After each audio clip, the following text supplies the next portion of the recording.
सकते हैं कि हम lander module People are applauding.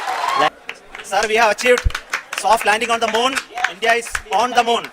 जब हम अपनी आंखों के सामने ऐसा इतिहास बनते हुए देखते हैं तो जीवन धन्य हो जाता है।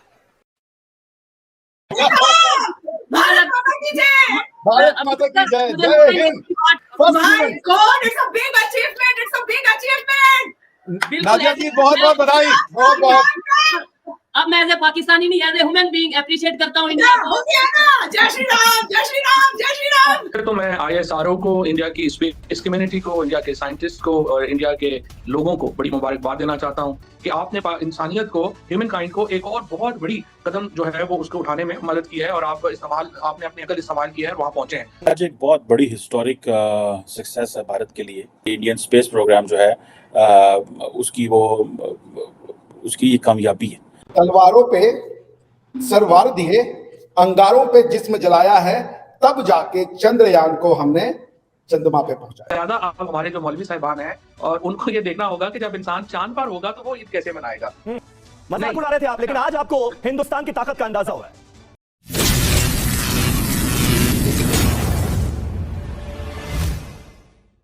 हेलो फ्रेंड्स, जय हिंद। आप सभी का स्वागत है हमारे चैनल में। तो दोस्तों, इंडिया ने आज एक इतिहास रच दिया है। चंद्रयान 3 को मून पे लैंड करा के उसने मून पे साउथ पोल पे पहला देश बन चुका है जो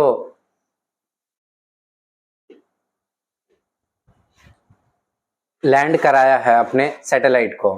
तो दोस्तों देखते हैं वीडियो में और मैं आपको मिलता हूं वीडियो के एंड में। ISRO को, इंडिया की स्पेस कम्युनिटी को, इंडिया के साइंटिस्ट को और इंडिया के लोगों को बड़ी मुबारकबाद देना चाहता हूँ पाकिस्तान की तरफ से, पाकिस्तान के लोगों की तरफ से।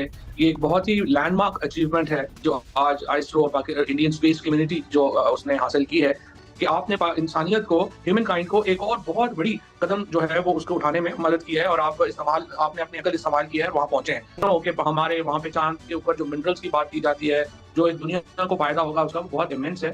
सो अगेन मैं समझता हूँ कि बहुत मुबारक के मुस्तहक हैं वो तमाम टीम जिसने ये एक बहुत बड़ा कदम उठाया। जिस तरीके से भारत इतिहास रचने के लिए आगे बढ़ चुका है उस पर पाकिस्तान की भी नजर है। पहले आप ही का वो बयान था जो हम पर जाने की जरूरत ही क्या है जब चांद यहीं से नजर आ जाता है। वो बयान तो आधा हिस्सा उन्होंने दिखाया था। वो असली इशू ये था, हमारे जो मौलवी साहिबान हैं और उनको ये देखना होगा कि जब इंसान चांद पर होगा तो वो ईद कैसे मनाएगा। तो ये कहना कि चांद जो है वो खाली आंख से ही देखना है, बिल्कुल एक ऐसी बात है जिस पे अमल नहीं हो सकता। तो आप जदीद टेक्नोलॉजी यूज करें। तो इसके जवाब में मुझे ये जवाब दिया गया कि जब चांद यहाँ से ही नजर आ सकता है तो चांद पे जाने की क्या जरूरत है। इसकी बात है, टेक्नोलॉजी की बात है और उसका फायदा तमाम दुनिया को पहुंच रहा है। तो उसको तो कोई अहमद ही होगा या शदीद नफरत में अंधा हुआ शख्स ही होगा जो कहेगा कि इसको भी हम उसी। लेकिन 2019 में मुझे याद आता है फवाद साहब, चंद्रयान 2 जब नाकामयाब हुआ उस वक्त मुझे याद है आपने ऐसे ट्वीट किए जिसे देखकर लगा कि ना जाने कैसा सैडिस्टिक प्लेजर हासिल हो रहा है आपको। मजाक उड़ा रहे थे आप, लेकिन आज आपको हिंदुस्तान की ताकत का अंदाजा हुआ है। तो ये बात भी आपकी सही है। एक्चुअली मैं आपको बताऊं, अनफॉर्चुनेटली हमारे मीडिया में एक प्रॉब्लम जो सबसे मेजर है वो ये है कि वो बैकग्राउंड के बगैर जो है वो बात कोट होती है। आज एक बहुत बड़ी हिस्टोरिक सक्सेस है भारत के लिए। और मैं देख रहा था कि जो साउथ अफ्रीका के प्रेसिडेंट हैं, प्रेसिडेंट सिरिल, उन्होंने ब्रिक्स समिट में भारत के वज़ीर आज़म नरेंद्र मोदी को मुबारकबाद दी और कहा कि आप का जो मिशन था चांद पे जाने का वो आज पूरा होने वाला है। और ये एक नो डाउट बड़ी हिस्टोरिक अपॉर्चुनिटी है, ये एक बड़ी हिस्टोरिक सक्सेस है। और इंडिया के हवाले से आप इमेजिन करें कि जिस मुल्क ने एक, जिसे कहते हैं ना, एक बड़े लो बजट में ये सारी डेवलपमेंट की है। इंडियन स्पेस प्रोग्राम जो है उसकी ये कामयाबी है और बड़ी एक महारत है। पहले तो ये 2019 में नाकाम हुए, लेकिन आज जो है इसरो का जो सोशल मीडिया है वो जारी बात है वो तस्वीरें भेज रहा है, वो बड़े एक्साइटेड हैं, बड़ी एनर्जी है कि जिन लोगों ने दिन रात सुबह शाम एक वक्त के लिए काम किया तो वो चीज़ जो है वो हमारे सामने है। आप इसको देखें, ये इतना कोई आसान काम नहीं था।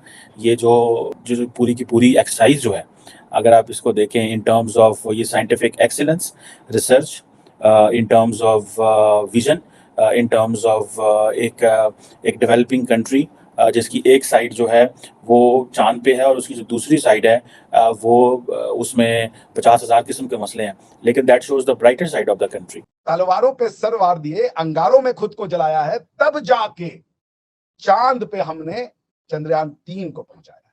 आप समझ रही हैं? दिस इज, ये लोग जो इंडिया को इंडिया लिख रहे थे, ENDIA, आपके मिनिस्टर ने लिखा था ENDIA, India. That's okay, that's one of the creativity I like. But India को इंडिया करने वाले खत्म हो गए।